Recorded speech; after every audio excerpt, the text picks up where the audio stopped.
નમસ્કાર. છોટાઉદેપુરની અંદર વિદ્યાર્થીનીઓને આપવા માટેની હજારો સાયકલ બાદ આજે તમે દાહોદની અંદર પણ આ જ રીતની એક પરિસ્થિતિ જોવા મળે છે. મામા સાહેબ ફડકે સરકારી કુમાર છાત્રાલય દાહોદ, આવો તમને બતાવીએ.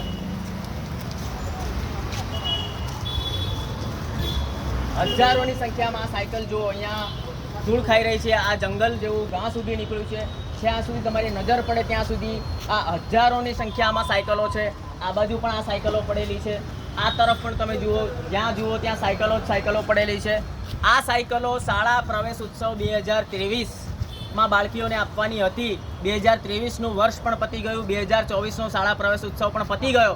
છતાં પણ આ હજારોની સંખ્યામાં જે આ સાયકલ છે, આ સાયકલો હવે આપવાને લાયક પણ નહીં નથી. બિલકુલ ભંગાર પરિસ્થિતિની અંદર આવી ગઈ છે. દાહોદ શહેરની અંદર મુખ્ય માર્ગની ઉપર ITIની બાજુમાં જ કલેક્ટરશ્રીનું નિવાસ પણ છે. તો આજે અમે આ મીડિયાના માધ્યમથી ગુજરાત રાજ્યના મુખ્યમંત્રીશ્રીને એક રજૂઆત કરવા માંગીએ છીએ કે સાહેબ, આ હજારોની સંખ્યામાં સાયકલ આ તમે જુઓ કે જેની અંદર ઘાસ પણ એટલું મોટું થઈ ગયું છે. અહીંયાના સ્થાનિક લોકોને પૂછતા જાણવા મળ્યું છે કે લગભગ 2 વર્ષ કરતાં વધુ સમયથી આ સાયકલો અહીંયા પડી છે. તો આ સાયકલો અહીંયા શા માટે પડી છે? આ સાયકલોને વિતરણ શા માટે નથી કરવામાં આવ્યું? એટલે જવાબદાર તંત્રની વિરુદ્ધ કડકમાં કડક પગલાં ભરવામાં આવે એવી અમારી આપ સાહેબશ્રીને નમ્ર વિનંતી છે. આ જુઓ, આ તરફ પણ જુઓ, આ તરફ પણ હજારોની સંખ્યામાં સાયકલ પડી છે. તમને નજીક લઈ જઈને બતાવીશું તમને. આ જુઓ, આ સાયકલ શાળા પ્રવેશ ઉત્સવ 2023 શાળા પ્રવેશ ઉત્સવ 2023ની છે.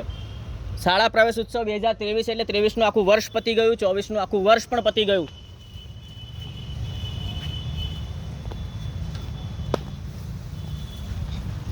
એટલે માનનીય મુખ્યમંત્રી સાહેબ, આદિવાસી વિસ્તારની અંદર આદિવાસી વિદ્યાર્થીનીઓ સારું શિક્ષણ મેળવે, 8મું ધોરણ પાસ કરી અને 9મા ધોરણમાં પોતાના ગામમાં શાળાની વ્યવસ્થા ન હોય તો અન્ય ગામમાં જવું પડતું હોય છે.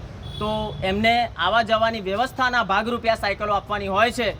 તો આ દાહોદ જિલ્લાની આદિવાસી બાળકીઓને આ સાયકલો શા માટે નથી આપવામાં આવી?